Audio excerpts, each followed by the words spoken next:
Hi hello ಎಲ್ಲರಿಗೂ. ನಾನು ನಿಮ್ಮ Srikanth Tejas. Welcome to Insta KAS. So 70 days challenge ಅದರ ಎರಡನೇ ಎಪಿಸೋಡನ್ನು ನಾನು ಕಂಟಿನ್ಯೂ ಮಾಡ್ತಾ ಇದ್ದೀನಿ.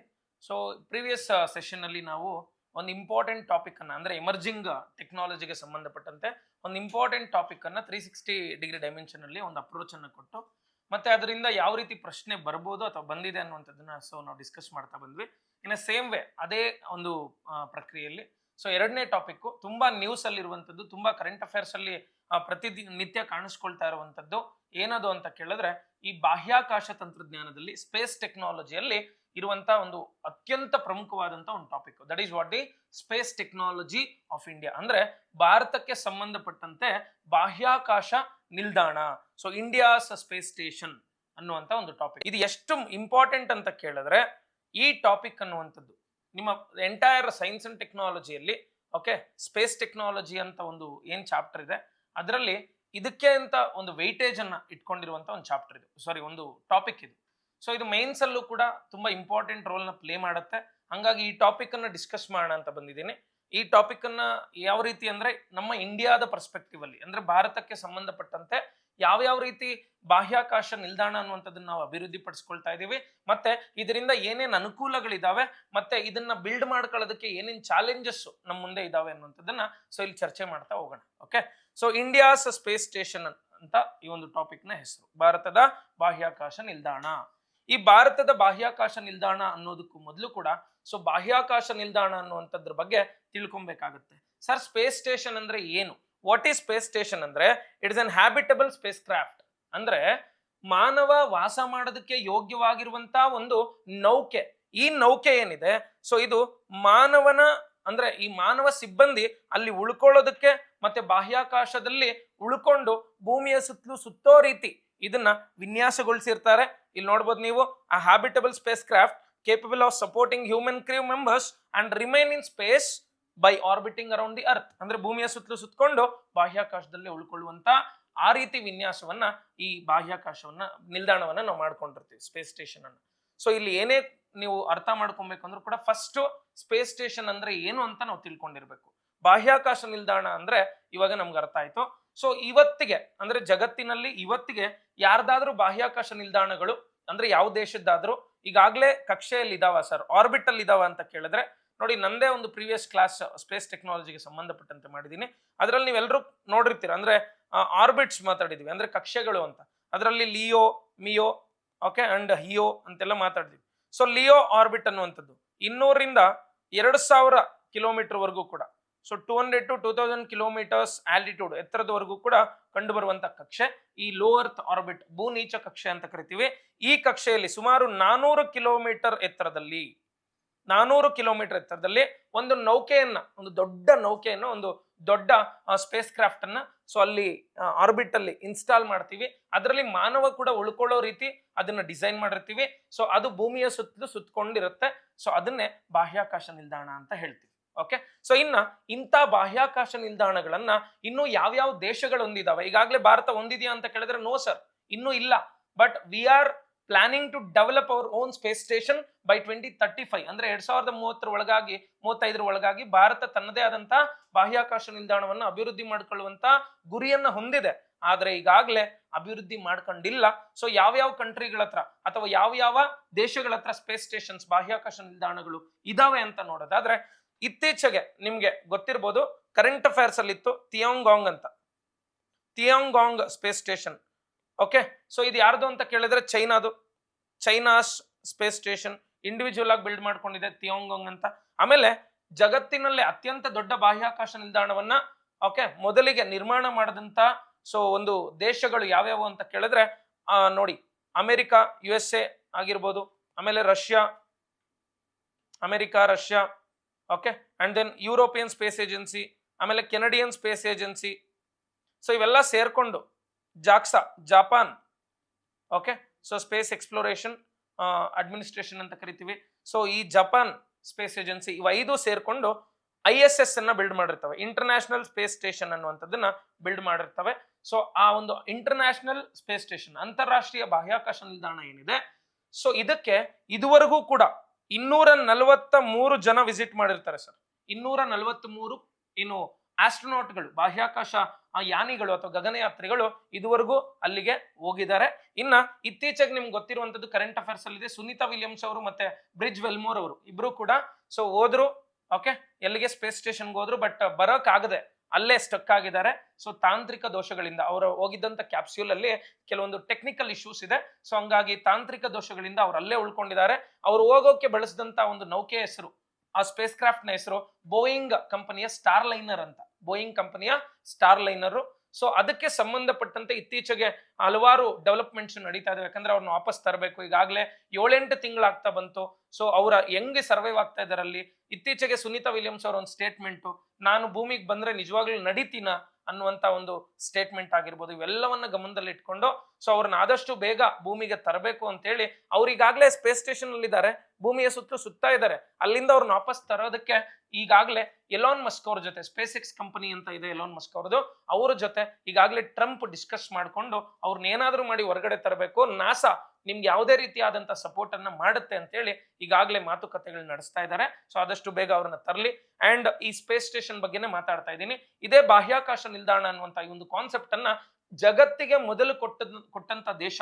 ಓಕೆ, ಸೊ ಫಸ್ಟ್ ಎವರ್ ಏನು ಈ ಒಂದು ಕಾನ್ಸೆಪ್ಟ್ ಅನ್ನ ಕೊಟ್ಟಂತ ದೇಶ ದಟ್ ಈಸ್ ಅಮೆರಿಕ, ಯು.ಎಸ್.ಎ ಏನ್ ಮಾಡುತ್ತೆ ಅಂದ್ರೆ ಮೊದಲ ಬಾರಿಗೆ ಫ್ರೀಡಮ್ ಅನ್ನುವಂತ ಸ್ಪೇಸ್ ಸ್ಟೇಷನ್ ಅನ್ನ ಬಿಲ್ಡ್ ಮಾಡ್ಬೇಕು ಅಂತ ಹೇಳಿ ಈ ಕಾನ್ಸೆಪ್ಟ್ ಅನ್ನ ಕೊಡುತ್ತೆ. ಅದಾದ್ಮೇಲೆ ರಷ್ಯಾ ಬಿಲ್ಡ್ ಮಾಡುತ್ತೆ ಮೀರ್ ಅನ್ನುವಂತ ಸ್ಪೇಸ್ ಸ್ಟೇಷನ್ ಅನ್ನ. ಅಂಡ್ ಎಲ್ಲಾ ಸೇರ್ಕೊಂಡು ಕೊಲಾಬರೇಟಿವ್ ಪ್ರೋಗ್ರಾಮ್ ಅನ್ನ ಮಾಡ್ಕೊಂಡು ಇಷ್ಟು ಏನು ಸ್ಪೇಸ್ ಕಂಪನಿಗಳು, ಓಕೆ, ಸೊ ಎಲ್ಲ ಸೇರ್ಕೊಂಡು ಒಂದು ಬಾಹ್ಯಾಕಾಶ ನಿಲ್ದಾಣವನ್ನ ನಿರ್ಮಾಣ ಮಾಡಿಕೊಂಡು ಎಲ್ಲಾ ದೇಶಗಳು ಕೂಡ್ಕೊಂಡು ನಿರ್ವಹಣೆ ಮಾಡ್ತಾ ಇದಾವೆ. ಸೊ ಇದು ಸ್ಪೇಸ್ ಸ್ಟೇಷನ್ ಬಗ್ಗೆ. ಇನ್ನ ಇದೇ ಸ್ಪೇಸ್ ಸ್ಟೇಷನ್ಗೆ ಸಂಬಂಧಪಟ್ಟಂತೆ ಇನ್ನೊಂದು ಇಶ್ಯೂ ಕರೆಂಟ್ ಅಫೇರ್ಸ್ ಅಲ್ಲಿ ಇದೆ. ಏನ್ ಸರ್ ಅದು ಅಂತ ಕೇಳಿದ್ರೆ, ಸರ್ ಈಗಾಗಲೇ ರಷ್ಯಾ ಅನ್ನುವಂಥದ್ದು ಏನು ಯುಕ್ರೇನ್ ಮೇಲೆ ಯುದ್ಧ ನಡೀತಾ ಇತ್ತಲ್ವಾ, ಸೊ ಆ ಸಂದರ್ಭದಲ್ಲಿ ರಷ್ಯಾಗೆ ಯಾರು ಇಲ್ಲಿರುವಂತ ಸಪೋರ್ಟ್ ಕೊಡ್ತಾ ಇರ್ಲಿಲ್ಲ, ಯಾರು ಸಪೋರ್ಟ್ ಮಾಡ್ತಾ ಇರ್ಲಿಲ್ಲ. ಸೊ ರಷ್ಯಾ ಏನ್ ಮಾಡ್ತು, ಬೇಜಾರ್ ಮಾಡ್ಕೊಂಡು, ಏನೋ ಗೊತ್ತಿಲ್ಲ, ಬೇಜಾರ್ ಮಾಡ್ಕೊಂಡು ಏನೋ ಆಯ್ತು. ಸೊ ರಷ್ಯಾ ನಾನು ಇನ್ಮೇಲೆ ISS ಅಲ್ಲಿ ಯಾವುದೇ ಒಂದು ಪಾರ್ಟ್ ಆಗಿರೋದಕ್ಕೆ ಇಷ್ಟಪಡೋದಿಲ್ಲ.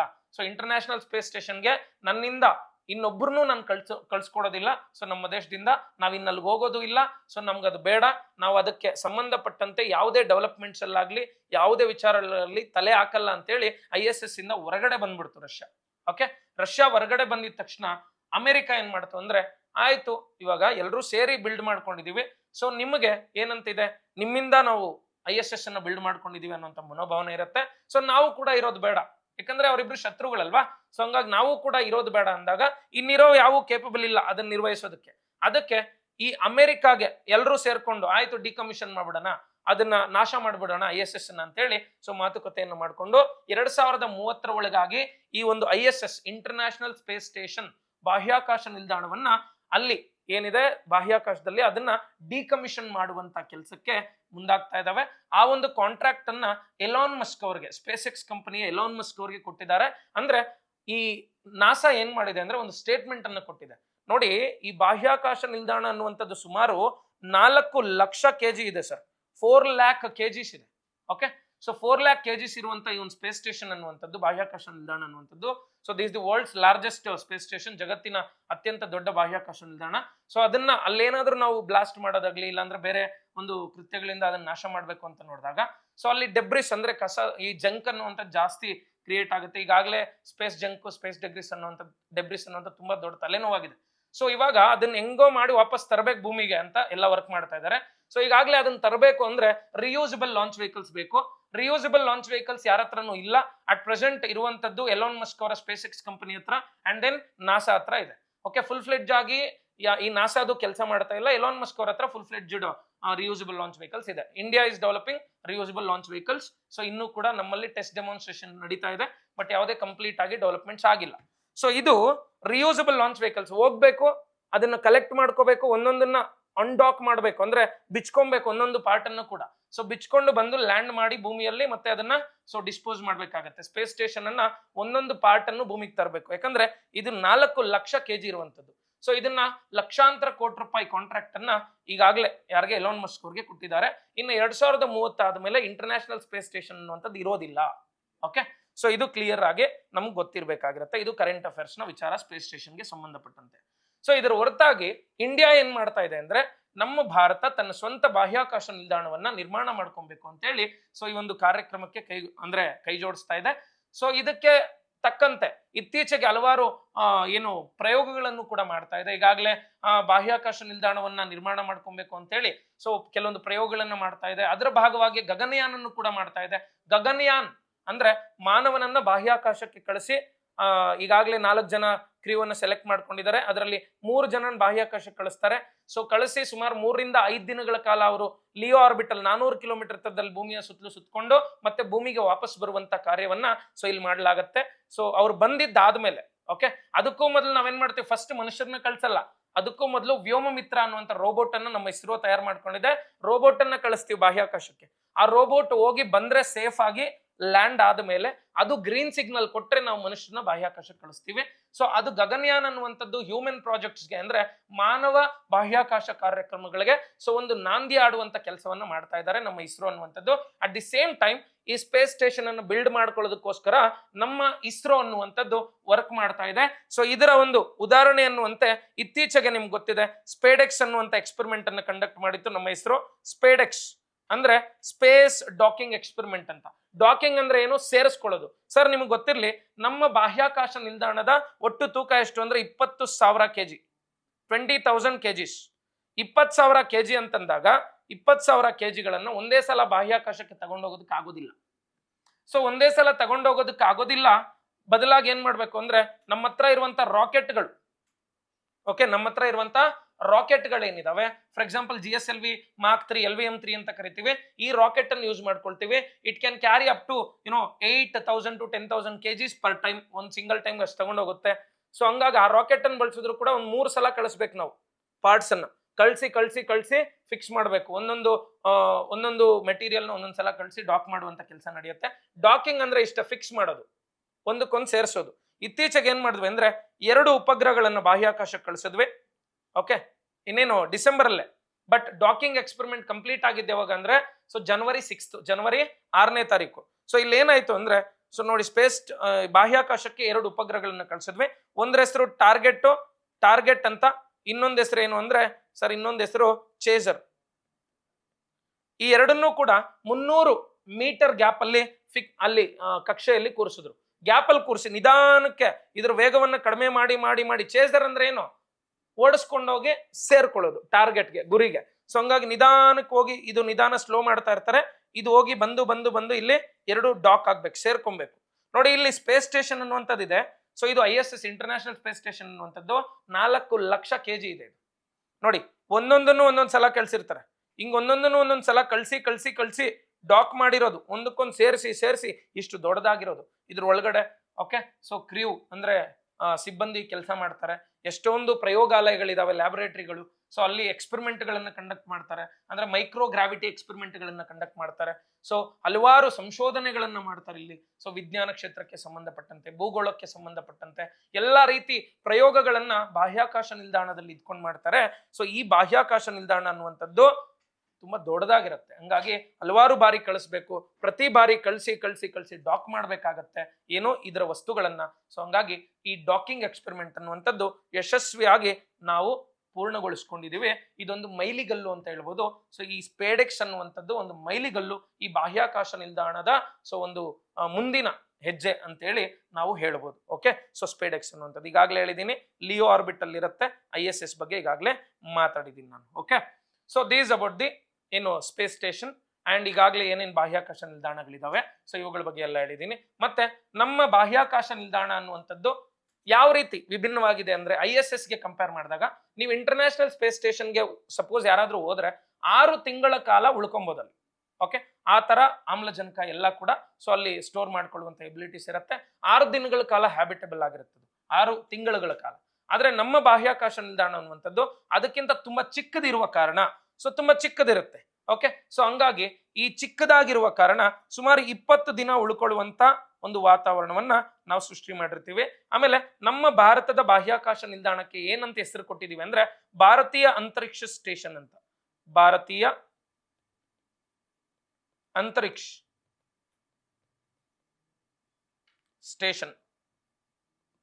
ಓಕೆ, ಅಂತರಿಕ್ಷ ಸ್ಟೇಷನ್. ಅಂತರಿಕ್ಷ ಅಂದ್ರೆ ಸ್ಪೇಸ್, ಬಾಹ್ಯಾಕಾಶ. ಸೊ ಇನ್ನ BAS ಅಂತ ಕರಿತೀವಿ ಶಾರ್ಟ್ ಫಾರ್ಮ್ ಅಲ್ಲಿ. ಇದು ನಮ್ಮ ಭಾರತದ ಬಾಹ್ಯಾಕಾಶ ನಿಲ್ದಾಣದ ಸೊ ಒಂದು ಹೆಸರು. ಓಕೆ, ಇದು ಪ್ರತಿ ಸಲ 3-4 ಜನನ ಸೊ ಇಲ್ಲಿ ನಾವು ಹಿಡಬಹುದು. ಮತ್ತೆ 20 ದಿನಗಳ ಕಾಲ ಇವರಿಲ್ಲಿ ಸರ್ವೈವ್ ಆಗುವಂತ ವಾತಾವರಣವನ್ನ ಕಲ್ಪಿಸ್ಕೊಡ್ತೀವಿ. ಇದರ ತೂಕ 20 ಟನ್ಗಳು ಅಂದ್ರೆ 20,000 kg ಇರುತ್ತೆ. ಓಕೆ, ಇದು basic information about our space station. ಇನ್ನ ಎಲ್ಲಿರುತ್ತೆ ಅಂದ್ರೆ 400 ಕಿಲೋಮೀಟರ್ ಎತ್ತರದಲ್ಲಿ. 400 ಕಿಲೋಮೀಟರ್ ಅಂದ್ರೆ that is Leo orbit, low earth orbit. Okay, so ಇದನ್ನ 2035 ಒಳಗಾಗಿ ನಾವು ಪೂರ್ಣಗೊಳಿಸ್ಕೊಳ್ತೀವಿ. ಅಂದ್ರೆ ನಮ್ಮದೇ ಆದಂತ ಬಾಹ್ಯಾಕಾಶ ನಿಲ್ದಾಣವನ್ನ ಸೊ ಕಟ್ಕೊಳ್ತೀವಿ. ಇದಕ್ಕೆ ಪೂರಕವಾಗಿ ಇತ್ತೀಚೆಗೆ ನಾವು ಯಶಸ್ವಿಯಾಗಿ ಕೈಗೊಂಡಂತ ಒಂದು ಎಕ್ಸ್ಪೆರಿಮೆಂಟ್ ಹೆಸರು ಸ್ಪೇಡೆಕ್ಸ್ ಅಂದ್ರೆ ಸ್ಪೇಸ್ ಡಾಕಿಂಗ್ ಎಕ್ಸ್ಪೆರಿಮೆಂಟ್ ಅಂತ ಹೇಳಿ ಇದು ಯಶಸ್ವಿ ಆಯ್ತು. ಸೊ ಇದು features of our Indian space station. ಇನ್ನ ಈ ಬೆನಿಫಿಟ್ಸ್ ಆಫ್ ಸ್ಪೇಸ್ ಪ್ರೋಗ್ರಾಮ್ಸ್ ಅಂತ ನೋಡೋಣ. ಅಂದ್ರೆ benefits to India space programmes okay from the space station. ಈ ಬಾಹ್ಯಾಕಾಶ ನಿಲ್ದಾಣದಿಂದ ಅಥವಾ ಇದನ್ನ ನಾವು ಅಭಿವೃದ್ಧಿ ಪಡಿಸ್ಕೊಳ್ಳೋದ್ರಿಂದ ನಮ್ಮ ಮುಂದಿನ ಬಾಹ್ಯಾಕಾಶ ಕಾರ್ಯಕ್ರಮಗಳಿಗೆ ಇದು ಯಾವ ರೀತಿ ಅನುಕೂಲಗಳನ್ನ ಸೃಷ್ಟಿ ಮಾಡಿಕೊಡುತ್ತೆ ಅಂತೇಳಿ ಸೊ ಸ್ವಲ್ಪ ನೋಡ್ತಾ ಹೋಗೋಣ. ಸೊ ಮೊದಲನೇದು ಸೈಂಟಿಫಿಕ್ ಬೆನಿಫಿಟ್ಸ್ ಅಂದ್ರೆ ವೈಜ್ಞಾನಿಕವಾದಂತಹ ಸಂಶೋಧನೆಗಳನ್ನ ಕೈಗೊಳ್ಬಹುದು. ಸೊ ಇಲ್ಲಿ ಇವಾಗ ತಾನೇ ಹೇಳಿದೀನಿ ಮೈಕ್ರೋ ಗ್ರಾವಿಟಿ ಎಕ್ಸ್ಪೆರಿಮೆಂಟ್ಸ್ ಅನ್ನ ಕಂಡಕ್ಟ್ ಮಾಡಬಹುದು. Micro gravity experiments okay. So ಅತಿ ಕಡಿಮೆ ಗುರುತ್ವದಲ್ಲಿ ಯಾವ ರೀತಿ ನಾವು ಅಲ್ಲಿ ಸಂಶೋಧನೆಗಳನ್ನ ಮಾಡ್ತೀವಿ, ಮತ್ತೆ ಏನೇನು ಅಭಿವೃದ್ಧಿಗಳನ್ನ ಮಾಡ್ಕೊಬಹುದು, ಮತ್ತೆ ಯಾವ ರೀತಿ ಅಲ್ಲಿ ಒಂದು ವಸ್ತುವಿನ ಕುರಿತಂತ ಅಂಶಗಳು ಬದಲಾವಣೆ ಆಗ್ತಾ ಹೋಗ್ತವೆ ಭೂಮಿಗೆ ಮತ್ತೆ ಅಲ್ಲಿ ಕಂಪೇರ್ ಮಾಡಿದ್ರೆ. ನೋಡಿ, long duration experiments in the field like biology, ಜೀವಶಾಸ್ತ್ರಕ್ಕೆ ಸಂಬಂಧಪಟ್ಟಂತೆ, ಮತ್ತೆ ಮೆಡಿಸಿನ್ಗೆ ಸಂಬಂಧಪಟ್ಟಂತೆ, ಹಾಗೆ ಫಿಸಿಕ್ಸ್ ಭೌತಶಾಸ್ತ್ರಕ್ಕೆ ಸಂಬಂಧಪಟ್ಟಂತೆ, ಕೆಮಿಸ್ಟ್ರಿಗೆ ಸಂಬಂಧಪಟ್ಟಂತೆ, ರಾಸಾಯನಿಕ ವಸ್ತುಗಳು ಭೂಮಿಯ ಮೇಲೆ ಯಾವ ರೀತಿ ವರ್ತನೆ ಮಾಡ್ತವೆ, ಆ ಮೈಕ್ರೋ ಗ್ರಾವಿಟಿಯಲ್ಲಿ ಯಾವ ರೀತಿ ವರ್ತನೆ ಮಾಡ್ತವೆ, ಒಂದು ಬೆಳೆ ಅನ್ನುವಂಥದ್ದು, ಒಂದು ಸಸ್ಯ ಅನ್ನುವಂಥದ್ದು ಇಲ್ಲಿ ಯಾವ ರೀತಿ ಬೆಳೆಯುತ್ತೆ, ಅಲ್ಲಿ ಯಾವ ರೀತಿ ಬೆಳೆಯುತ್ತೆ. ಸೊ ಅಲ್ಲಿ ಬೀಜಗಳೆಲ್ಲ ಮೊಳಕೆ ಹೊಡೆದಿದ್ದಾವೆ, ಎಷ್ಟೊಂದು ಗಿಡಗಳಿಗಾಗಲೇ ಟೊಮೆಟೊಗಳನ್ನೆಲ್ಲ ಬೆಳೆಸಿದೀವಿ ISS ಅಲ್ಲಿ. ಸೊ ಈ ರೀತಿ ಇಲ್ಲಿಗೆ ಅಲ್ಲಿಗೆ ವ್ಯತ್ಯಾಸಗಳೇನು ಅನ್ನುವಂಥದ್ದನ್ನ ಅರ್ಥ ಮಾಡ್ಕೊಬಹುದು. ಮತ್ತೆ ಇದಕ್ಕೆ ಉದಾಹರಣೆ ಅನ್ನುವಂಥದ್ದೇ ಇತ್ತೀಚೆಗೆ ಓಕೆ ಪ್ರೋಟೀನ್ ಕ್ರಿಸ್ಟಲೈಸೇಷನ್ ಎಕ್ಸ್ಪೆರಿಮೆಂಟ್ ಅಂತ ಮಾಡ್ಕೊಂಡಿದ್ದಾರೆ.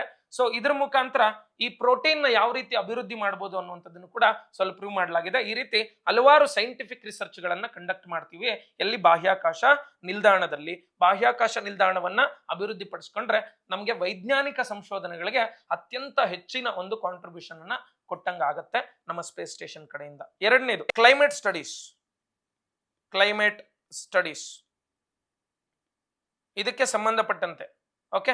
ಸೊ ಕ್ಲೈಮೇಟ್ ಸ್ಟಡೀಸ್ಗೆ ಸಂಬಂಧಪಟ್ಟಂತೆ ಅಂದ್ರೆ ಹವಾಮಾನದ ಕುರಿತು ಅಧ್ಯಯನ ಮಾಡೋದು ಅಲ್ಲಿದ್ದು. ಸೊ ಏನೇನಿದೆ ಎಲ್ಲವನ್ನು ಕೂಡ ಅಧ್ಯಯನ ಮಾಡುತ್ತೆ. ಸೊ ಬಾಹ್ಯಾಕಾಶ ನಿಲ್ದಾಣದಲ್ಲಿ ಇದ್ಕೊಂಡು ಅಧ್ಯಯನ ಮಾಡ್ಬೋದು ಹವಾಮಾನದ ಕುರಿತಂಗೆ. ಮತ್ತೆ ಮೂರನೇದು to analyse the impact of zero gravity on human body to in a long term. So to analyse the impact of zero gravity okay on human body in the long term.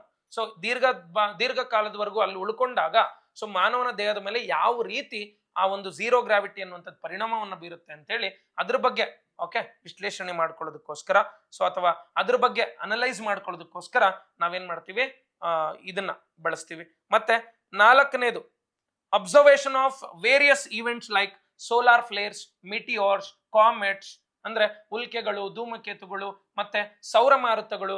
So ಈ ರೀತಿ cosmic radiations. So ಈ ತರ ಏನೇನ್ ಬರ್ತಾವಲ್ಲ ಇವುಗಳ ಕುರಿತಂತೆ observation ಅನ್ನು ಮಾಡುವಂಥದ್ದು, ಅವುಗಳನ್ನ ಗಮನಿಸುವಂತ ಕೆಲಸವನ್ನು ಕೂಡ ಸೊ ಬಾಹ್ಯಾಕಾಶ ನಿಲ್ದಾಣದಲ್ಲಿದ್ದು ಮಾಡಬಹುದು. ಸೊ ಈ ರೀತಿ ಬಾಹ್ಯಾಕಾಶ ನಿಲ್ದಾಣ ಅನ್ನುವಂಥದ್ದು ನಮ್ಮ ಈ ಇದರಲ್ಲೂ ಕೂಡ ವರ್ಕ್ ಮಾಡ್ತಾ ಇರುತ್ತೆ. ಇನ್ನ ಇಂಟರ್ನ್ಯಾಷನಲ್ ಬೆನಿಫಿಟ್ಸ್ ಅನ್ನು ನೋಡಿದಾಗ ಅಂದ್ರೆ ಭಾರತದ ಮೇಲೆ ಯಾವ ರೀತಿ ಈ ಜಗತ್ತಿಗೆ ದೃಷ್ಟಿಕೋನ ಅನ್ನುವಂಥದ್ದು ಬಿಲ್ಡ್ ಆಗತ್ತೆ, ಪ್ಯಾರಾಡಿಗಮ್ ಶಿಫ್ಟ್ ಟುವರ್ಡ್ಸ್ ಇಂಡಿಯಾ ಅಂತೇಳಿ ಸೊ ಇಲ್ಲಿ ಮಾತಾಡ್ತೀವಿ. ಅಂದ್ರೆ significant boost to India space programmes okay both technically and stature in international arena.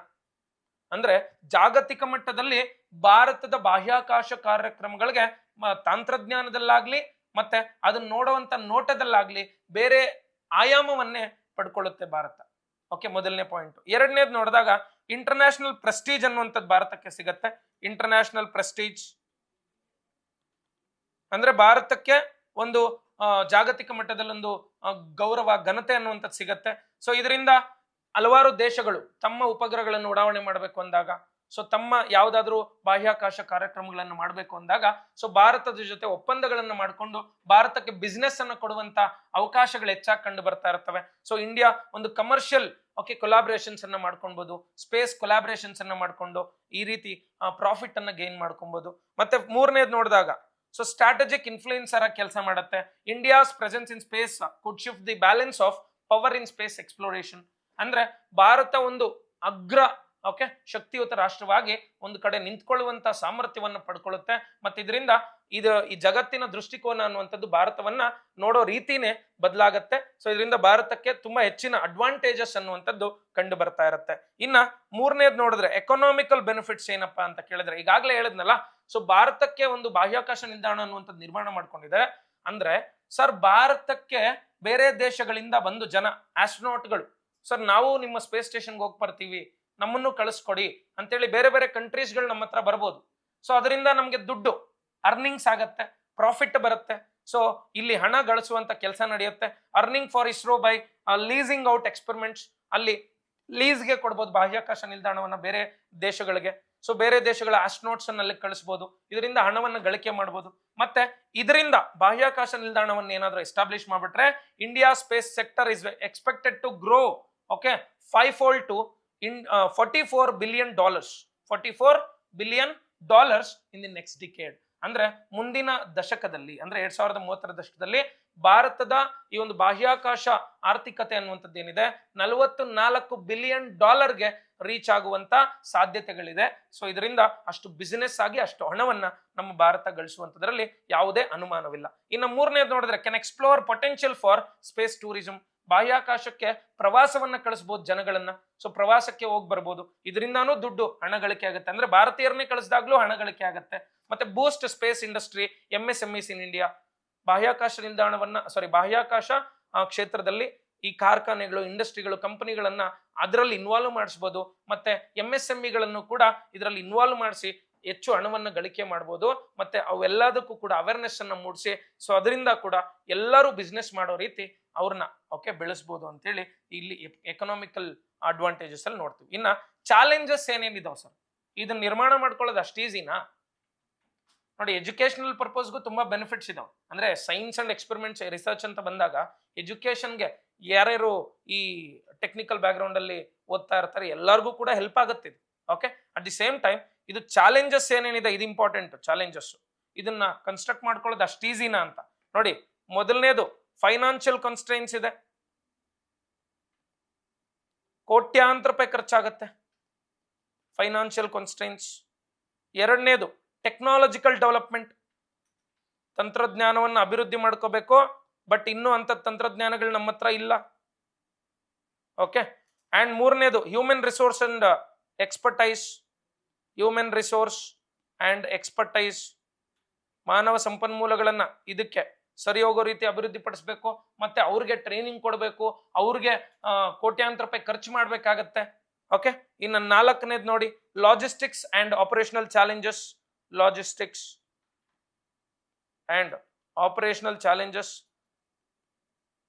Logistics ಅಂದ್ರೆ ಅಲ್ಲಿ ಏನಾದ್ರೂ ಸಾಫ್ಟ್ವೇರ್ಗಳು ಬೇಕು, ಏನಾದ್ರೂ ಹೋಯ್ತು ಅಂತವುಗಳನ್ನೆಲ್ಲ ಅವಾಗ ತಗೊಂಡೋಗಿ ಆಗ್ತಾ ಇರಬೇಕು. ಮತ್ತೆ ಅದನ್ನ ಮೇಂಟೈನ್ ಮಾಡಬೇಕು ದೀರ್ಘಕಾಲದವರೆಗೆ. ಸರ್ ಸ್ಪೇಸ್ ಸ್ಟೇಷನ್ ಬಿಲ್ಡ್ ಮಾಡಿ ಬಿಟ್ಬಿಡೋದಲ್ಲ, ಅದನ್ನ ನಿರ್ವಹಣೆ ಮಾಡ್ಬೇಕು, ಅದು ಇಂಪಾರ್ಟೆಂಟ್. ಅದನ್ನೇ ಲಾಂಗ್ ಟರ್ಮ್ ಸಸ್ಟೈನಬಿಲಿಟಿ ಅನ್ನುವಂಥದ್ದು. That is what the important thing. Long term sustainability ಅನ್ನುವಂಥದ್ದು ದೀರ್ಘಕಾಲದವರೆಗೂ ಸುಸ್ಥಿರವಾಗಿ ಅದನ್ನ ನಿರ್ವಹಣೆ ಮಾಡುವಂತ ಕೆಲಸಗಳು ನಡಿಬೇಕು. ಮತ್ತೆ ಐದನೇದೇನಪ್ಪಾ ಅಂದ್ರೆ ಪಬ್ಲಿಕ್ ಸಪೋರ್ಟ್, ಅಥವಾ ಈ ಸಾರ್ವಜನಿಕರಿಗೆ ಇದರ ಕುರಿತಂತೆ ಅವೇರ್ನೆಸ್ ಅನ್ನ ಕ್ರಿಯೇಟ್ ಮಾಡಬೇಕು. ಪಬ್ಲಿಕ್ ಅವೇರ್ನೆಸ್ ಆರ್ ಸಪೋರ್ಟ್ ಅನ್ನ ಗೇನ್ ಮಾಡ್ಬೇಕು ನಾವು ಪಬ್ಲಿಕ್ ಇಂದ. ಸೊ ಅದಕ್ಕೆ ಅವೇರ್ನೆಸ್ ಅನ್ನ ಕ್ರಿಯೇಟ್ ಮಾಡ್ಬೇಕು ನಾವು. ಸೊ ಈ ರೀತಿ ಎಲ್ಲ ಚಾಲೆಂಜಸ್ ಅನ್ನುವಂಥದ್ದು ನಮ್ಮ ಮುಂದೆ ಇದಾವೆ ಸರ್. ಇದು ಸ್ಪೇಸ್ ಸ್ಟೇಷನ್ ಕುರಿತಂತೆ ಸಂಪೂರ್ಣವಾದಂತ ಮಾಹಿತಿ. ಇದರಲ್ಲಿ ನೀವು 360 ಡಿಗ್ರಿ ಅಪ್ರೋಚ್ ಅನ್ನ ಪಡ್ಕೊಂಡಿದ್ದೀರಾ. ಅಂಡ್ ಇದಕ್ಕೆ ಸಂಬಂಧಪಟ್ಟಂತೆ ಒಂದು ಪ್ರಶ್ನೆಯನ್ನ ನೋಡೋಣ. What is India's plan to have its own space station? And how will it benefit our space programme? ಇಲ್ಲಿ ಕೋರ್ ಡಿಮ್ಯಾಂಡ್ ನೋಡಿ ಸರ್. ಕೋರ್ ಡಿಮ್ಯಾಂಡ್ ಕ್ವಶನ್ ಏನು ಅಂತ ಕೇಳಿದ್ರೆ, ಸರ್ ಭಾರತ ಸ್ಪೇಸ್ ಸ್ಟೇಷನ್ ನ ಯಾಕೆ ನಿರ್ಮಾಣ ಮಾಡ್ಕೊಬೇಕು ಅನ್ಕೊಂಡಿದೆ? ಸೊ ಇದ್ರ ಪ್ಲಾನ್ ಏನಿದೆ ಅಂದ್ರೆ, ನಿರ್ಮಾಣ ಮಾಡಿಕೊಳ್ಳುವುದರ ಕುರಿತು ಭಾರತ ಏನು ಪ್ಲಾನ್ ಅನ್ನ ಮಾಡ್ಕೊಂಡಿದೆ. ಅಂಡ್ ಎರಡನೇದೇನು ಅಂದ್ರೆ, ಅದು ಯಾವ ರೀತಿ ನಮ್ಮ ಭಾರತದ ಮುಂದಿನ ಬಾಹ್ಯಾಕಾಶ ಕಾರ್ಯಕ್ರಮಗಳಿಗೆ ಸಹಾಯವನ್ನ ಮಾಡುತ್ತೆ ಅಂತ. ಇಲ್ಲಿ ಎರಡು ಕ್ವಶನ್ಸ್ ಇದೆ ಕಟ್ ಮಾಡ್ಕೊಂಡಾಗ. ಸೊ ಕೋರ್ ಡಿಮ್ಯಾಂಡ್ ಈಸಿಯಾಗಿ ಅರ್ಥ ಆಗ್ತಾ ಇದೆ ಇಲ್ಲಿ ನಿಮಗೆ. ಸೊ ಇಲ್ಲಿ ಮೊದಲನೇ ಒಂದು ಇದರಲ್ಲಿ ಸ್ಟ್ರಕ್ಚರ್ ನೀವೇನ್ ಬರಬೇಕು ಅಂದ್ರೆ, ಫಾರ್ ಎಕ್ಸಾಂಪಲ್ ಸ್ಪೇಸ್ ಸ್ಟೇಷನ್ ಅಂದ್ರೆ ಏನು, ಬಾಹ್ಯಾಕಾಶ ನಿಲ್ದಾಣ ಅಂದ್ರೆ ಏನು, ಓಕೆ, ಅದ್ರ ಬಗ್ಗೆ ಹೇಳ್ಬೋದು. A habitable spacecraft capable of supporting human crew members and designed remain in space by orbiting around the earth. ಭೂಮಿಯ ಸುತ್ತುವಂತೆ ಅದನ್ನ ಮಾನವ ಅದರಲ್ಲಿ ಉಳ್ಕೊಳ್ಳುವಂತೆ ನಾವು ಅಭಿವೃದ್ಧಿ ಪಡಿಸಿರ್ತೀವಿ. ಇದನ್ನ ಬಾಹ್ಯಾಕಾಶ ನಿಲ್ದಾಣ ಅಂತ ಕರಿತೀವಿ ಅಂತ ಹೇಳ್ಬೋದು. ಮತ್ತೆ ಇದುವರೆಗೂ ಕೂಡ ಈ ರೀತಿ ಯಾವ್ದಾದ್ರು ಇದೆಯಾ ಅಂತ ನೋಡಿದ್ರೆ, ಸರ್ ಇಂಟರ್ನ್ಯಾಷನಲ್ ಸ್ಪೇಸ್ ಸ್ಟೇಷನ್ ಅನ್ನುವಂಥದ್ದು ಇದೆ. So fully functioning space station ಇವತ್ತಿಗೆ. ಅಂಡ್ ಚೈನಾದ ತಿಯೋಂಗಾಂಗ್ ಸ್ಪೇಸ್ ಸ್ಟೇಷನ್ ಇದೆ. And ISS is the largest human made body in low earth orbit ಅಂತ ಹೇಳ್ಬೋದು. ಸೊ ಇದಿಷ್ಟು ನೀವು ಇಂಟ್ರೊಡಕ್ಷನ್ ಅಲ್ಲಿ ಒಂದು 20 ಪದಗಳನ್ನ ಹಾಕಿ ಸಾಕು, ಜಾಸ್ತಿ ಏನ್ ಬೇಕಾಗಿಲ್ಲ. ಇನ್ನ ನೀವು ಬಾಡಿ ಪಾರ್ಟ್ಗೆ ಬಂದಾಗ features of India's space programmes ನಾನು ಹೇಳದ್ನಲ್ಲ, ಅದನ್ನ ಬರೀರಿ. Features of India's space programmes ಅಂದ್ರೆ ಏನೇನು ಅದರ ಗುಣಲಕ್ಷಣಗಳು ಏನೇನಿದಾವೆ ಅಂತೇಳಿ. ಅದೇ ಇಲ್ಲಿ ನೋಡಿ, ಇಲ್ಲಿ ಬರೆದು ತೋರಿಸಿದ್ದೀನಿ ನಾನು, features of India space station ಅಂತೇಳಿ. ಓಕೆ, ಸೊ ಇಲ್ಲಿ ಇದೆಲ್ಲ ಪಾಯಿಂಟ್ಗಳನ್ನ 20 ದಿನ ಇಲ್ಲಿ ಉಳ್ಕೊಬಹುದು. ಇದ್ರ ಹೆಸರೇನು, ಭಾರತೀಯ ಅಂತರಿಕ್ಷ ಸ್ಪೇಸ್ ಸ್ಟೇಷನ್ ಅಂತ. ಸೊ 3 ರಿಂದ 4 ಜನ ಹೋಗ್ಬೋದು. 20 ಟನ್ಗಳ ತೂಕ ಇರುತ್ತೆ. ಇದಕ್ಕೆ ತಕ್ಕಂತೆ ಸ್ಪೇಡೆಕ್ಸ್ ಎಕ್ಸ್ಪೆರಿಮೆಂಟ್ ಅನ್ನ ಮಾಡಿದೀವಿ, ಲಿಯೋ ಆರ್ಬಿಟಲ್ ಕೂರಿಸ್ತೀವಿ. ಸೊ ಇವೆಲ್ಲ ಡಾಕಿಂಗ್ ಎಕ್ಸ್ಪೆರಿಮೆಂಟ್ ಅನ್ನ ಮಾಡಿದೀವಿ. ಇದೆಲ್ಲ ಫೀಚರ್ಸ್ ಅನ್ನು ನೀವು ಬರೆದ್ಮೇಲೆ ಬೆನಿಫಿಟ್ಸ್ ಅನ್ನ ಹಾಕ್ಬೇಕು. ಇದರಿಂದ ಏನ್ ಅನುಕೂಲಗಳಾಗ್ತವೆ ಮುಂದಿನ ಬಾಹ್ಯಾಕಾಶ ಕಾರ್ಯಕ್ರಮಗಳಿಗೆ ಯಾಕಂತ. ಇಲ್ಲಿ ನೋಡಿ, ಅದನ್ನೇ ಕ್ವಶನ್ ಇಲ್ಲಿ ಕೇಳಿರೋದು, how will it benefit our space programmes ಅಂತ ಹೇಳಿ. ಇದನ್ನ ಈ ಬೆನಿಫಿಟ್ಸ್ ಅನ್ನು ಇಲ್ಲಿ ಹಾಕ್ಬೇಕು ನೀವು. ನೋಡಿ, ಬೆನಿಫಿಟ್ಸ್ ಅನ್ನ ಇಲ್ಲಿ ನಾನು ಕೊಟ್ಟಿದ್ದೇನೆ. ಸೊ 5 ಕೂಡ ಎಕ್ಸ್ಪ್ಲೇನ್ ಮಾಡಿದ್ದೀನಿ. ಸೈಂಟಿಫಿಕ್ ರಿಸರ್ಚ್ ಅಂತ ಒಂದು, 2ನೇದು ಕ್ಲೈಮೇಟ್ ಸ್ಟಡೀಸ್ಗೆ ಸಂಬಂಧಪಟ್ಟಂತೆ, 3ನೇದು to analyse the impact of zero gravity on human body in long term. ದೀರ್ಘಕಾಲದವರೆಗೂ ಯಾವ ರೀತಿ ಗುರುತ್ವ ಝೀರೋ ಗ್ರಾವಿಟಿ ಅನ್ನುವಂಥದ್ದು ಮಾನವನ ಮೇಲೆ ಪ್ರಭಾವವನ್ನು ಬೀರುತ್ತೆ ಅನ್ನುವಂಥದ್ದು. 4ನೇದು observation of various events like solar flares ಅಂದ್ರೆ ಸೌರ ಮಾರುತಗಳು, ಮೀಟಿಯೋರೈಟ್ಸು, ಉಲ್ಕೆಗಳು, ಧೂಮಕೇತುಗಳು, ಕಾಮೆಟ್ಸು. ಸೊ ಈ ರೀತಿ ಕಾಸ್ಮಿಕ್ ರೇಡಿಯೇಷನ್ಸ್ ಆಗಿರ್ಬೋದು. ಈ ರೀತಿ ಏನೇನು ವಿದ್ಯಮಾನಗಳು ನಡೀತವೆ ಇವೆಲ್ಲದಕ್ಕೂ ಸಂಬಂಧಪಟ್ಟಂತ ಅಬ್ಸರ್ವೇಷನ್ಸ್ ಅನ್ನ ಮಾಡ್ತೀವಿ ಇಲ್ಲಿದ್ದು. ಸೊ ಈ ಪಾಯಿಂಟ್ ಗಳನ್ನ ಬರಿಬೇಕು. ಅಂಡ್ ನೆಕ್ಸ್ಟ್ ನೀವು ನೋಡಿದಾಗ, ಸೊ ಭಾರತದ ನಿಲುವು ಪ್ಯಾರಾಡಿಗಮ್ ಶಿಫ್ಟ್ ಟುವರ್ಡ್ಸ್ ಇಂಡಿಯಾ ಅಂದ್ರೆ ಭಾರತವನ್ನು ಯಾವ ರೀತಿ ಜಗತ್ತು ನೋಡುತ್ತೆ ಅನ್ನುವಂಥದ್ದು. ಸೊ ಅದನ್ನು ಕೂಡ ಈಗಾಗಲೇ ಎಕ್ಸ್ಪ್ಲೇನ್ ಮಾಡಿದ್ದೀನಿ. ಸೊ ಇಂಟರ್ನ್ಯಾಷನಲ್ ಲೆವೆಲ್ ಅಲ್ಲಿ ಯಾವ ರೀತಿ ನಮಗೆ ಗೌರವ ಅನ್ನುವಂಥದ್ದು ಸಿಗುತ್ತೆ, ಭಾರತಕ್ಕೆ ಯಾವ ರೀತಿ ಪವರ್ ಅನ್ನುವಂಥದ್ದು ಬರುತ್ತೆ, ಅಂಡ್ ಅದಕ್ಕೆ ಸಂಬಂಧಪಟ್ಟಂತೆ ಯಾವ ರೀತಿ ಇದು ಫೈನಾನ್ಷಿಯಲ್ ಬೆನಿಫಿಟ್ಸ್ ಅನ್ನು ತಗೊಳ್ಬಹುದು. ಅಂದ್ರೆ ಕೊಲಾಬರೇಟಿವ್ ಪ್ರೋಗ್ರಾಮ್ಸ್ ಅನ್ನ ಮಾಡ್ಕೊಂಡು ಜಾಗತಿಕ ಮಟ್ಟದಲ್ಲಿ ಬೇರೆ ಬೇರೆ ದೇಶಗಳನ್ನ ವಿಶ್ವಾಸಕ್ಕೆ ತಗೊಳ್ಬಹುದು, ನಂಬಿಕೆಯನ್ನು ಉಳಿಸ್ಕೊಂಡು ಹೆಚ್ಚಿನ ಬಾಹ್ಯಾಕಾಶ ಕಾರ್ಯಕ್ರಮಗಳು ಅಂದ್ರೆ ಅಂತಾರಾಷ್ಟ್ರೀಯ ಮಟ್ಟದಲ್ಲಿ ಕೈಗೊಳ್ಳುವಂತಹ ಕಾರ್ಯಕ್ರಮಗಳಿಗೆ ಸೊ ಮುಂದಾಗ್ಬೋದು. ಇವೆಲ್ಲವನ್ನು ಕೂಡ ಇಲ್ಲಿ ಬರಿಬಹುದು. ನೆಕ್ಸ್ಟ್ ಎಕನಾಮಿಕಲ್ ಬೆನಿಫಿಟ್ಸ್ ಅನ್ನ ಈಗಾಗಲೇ ಹೇಳಿವನ್ನು. ಸೊ ಬೇರೆ ದೇಶಗಳ ಗಗನಯಾತ್ರಿಗಳನ್ನ ಅಲ್ಲಿ ಕಳಿಸುವಂಥದ್ದು, ಬೇರೆ ದೇಶಗಳಿಗೆ ಲೀಸ್ ಕೊಡುವಂಥದ್ದು, ಪ್ರಯೋಗಗಳನ್ನ ಮಾಡ್ಕೊಳ್ಳೋದಕ್ಕೆ, ಅದರಿಂದ ಹಣವನ್ನು ಗಳಿಕೆ ಮಾಡ್ಕೊಬಹುದು. ಇನ್ನು ಮುಂದಿನ ದಶಕದಲ್ಲಿ ಸುಮಾರು $44 ಬಿಲಿಯನ್ ನಮ್ಮ ಬಾಹ್ಯಾಕಾಶ ಏನು ಆರ್ಥಿಕತೆ ಅನ್ನುವಂಥದ್ದು ತಲುಪಲಿದೆ. ಸೊ ಇದರಿಂದ ಬಾಹ್ಯಾಕಾಶ ನಿಲ್ದಾಣದಿಂದ ಇದೆಲ್ಲ ಬೆನಿಫಿಟ್ಸ್ ನಮ್ಗೆ ಸಿಗ್ತಾ ಇದೆ. ಮತ್ತೆ ಸ್ಪೇಸ್ ಟೂರಿಸಂಗೆ ಇದೊಂದು ಮೈಲಿಗಲ್ಲಾಗಿ ನಿಂತ್ಕೊಳ್ಳುತ್ತೆ. ಅಂದ್ರೆ ಬಾಹ್ಯಾಕಾಶ ಪ್ರವಾಸವನ್ನ ಮಾಡ್ಕೊಬಹುದು. ಸೊ ಮತ್ತೆ to boost industry MSMEs in India, so ಇದಕ್ಕೂ ವರ್ಕ್ ಮಾಡುತ್ತೆ. ಅಂಡ್ ದೆನ್ ಚಂದ್ರಯಾನು, ಮಂಗಳಯಾನು, ಈ ರೀತಿ ಮಾನವ ಕಾರ್ಯಕ್ರಮಗಳನ್ನ ಮನುಷ್ಯನನ್ನ ಅಲ್ಲಿ ಕಳಿಸೋದಕ್ಕೂ ಕೂಡ ಇದೊಂದು ಒಂದು ಮೈಲಿಗಲ್ಲಾಗಿ ನಿಂತ್ಕೊಳ್ಳುತ್ತೆ. ಸೊ ಫರ್ದರ್ ಸ್ಪೇಸ್ ಪ್ರೋಗ್ರಾಮ್ಸ್ ಅನ್ನು ಕೂಡ ಇದರಿಂದ ನಾವು ಕಂಡಕ್ಟ್ ಮಾಡ್ಬೋದು. ಯಾಕಂದ್ರೆ ಅಲ್ಲಿ ಝೀರೋ ಗ್ರಾವಿಟಿ, ಮೈಕ್ರೋ ಗ್ರಾವಿಟಿ ಅನ್ನುವಂಥದ್ದು ಹೆಂಗಿದೆ ಅಂತ ಗೊತ್ತಾದ್ರೆ, ಮತ್ತೆ ಹೋಗಿ ಬರೋದು, ಲ್ಯಾಂಡ್ ಆಗುವಂಥದ್ದು, ಸೊ ಹೋಗೋದು, ಡಾಕ್ ಮಾಡೋದು, ಇವೆಲ್ಲ ಗೊತ್ತಾದ್ರೆ ಫ್ಯೂಚರ್ ಅಲ್ಲಿ ನಾವು ಸೊ ಇಂಟರ್ಪ್ಲಾನೆಟರಿ ಮಿಷನ್ಸ್ ಅನ್ನು ಕೂಡ, ಮ್ಯಾನ್ ಮಿಷನ್ಸ್ ಅನ್ನ ಕಂಡಕ್ಟ್ ಮಾಡುವಂತ ಈ ಉದ್ದೇಶಗಳನ್ನು ಹೊಂದಿದೀವಿ. ಮತ್ತೆ ಇಲ್ಲಿ ಚಾಲೆಂಜಸ್ ಅನ್ನು ಕೂಡ ಬರೀಬೇಕಾಗತ್ತೆ ನೀವು, ಈ 5 ಚಾಲೆಂಜಸ್ ಅನ್ನ. ಇನ್ನ ಕನ್ಕ್ಲೂಷನ್ ಪಾರ್ಟ್ ಗೆ ಬಂದಾಗ, so India space station is a major leap. Okay, so conclusion part ಗೆ ಬಂದಾಗ, India's space station is a major leap forward in our space programmes. Okay, the space station will enhance capabilities, inspire the next generation and secure the India's place in global space arena.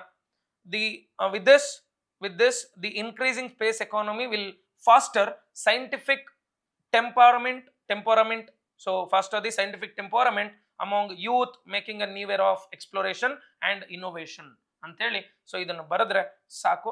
So ಇಲ್ಲಿಗೆ ನಿಮಗೆ ಈ ಕ್ವಶನ್ಗೆ ಸಂಪೂರ್ಣವಾದಂತ ಒಂದು justification ಸಿಗುತ್ತೆ ಇಷ್ಟು ಬರೆದ್ರೆ. So ಎಲ್ಲ ಪಾಯಿಂಟ್ಗಳನ್ನು ಆಲ್ಮೋಸ್ಟ್ ಎಲ್ಲವನ್ನೂ ಕೂಡ ಹಾಕಿದ್ದೀನಿ. ಸೊ ಪ್ರತಿಯೊಂದನ್ನು ಕೂಡ ಇಲ್ಲಿ ಮೆನ್ಷನ್ ಮಾಡಿದ್ದೀನಿ. ಸೊ ಈ ಪಾಯಿಂಟ್ಗಳನ್ನು ಹಾಕಿ ಕನ್ಕ್ಲೂಷನ್ ಕೊಟ್ರೆ ಸಾಕು. Okay, so thank you so much ಎಲ್ಲರಿಗೂ. ಮುಂದಿನ ಎಪಿಸೋಡ್ ಅಲ್ಲಿ ಸಿಗೋಣ. ಅಲ್ಲಿವರೆಗೂ ಎಲ್ರಿಗೂ ಕೂಡ bye bye. Thank you so much.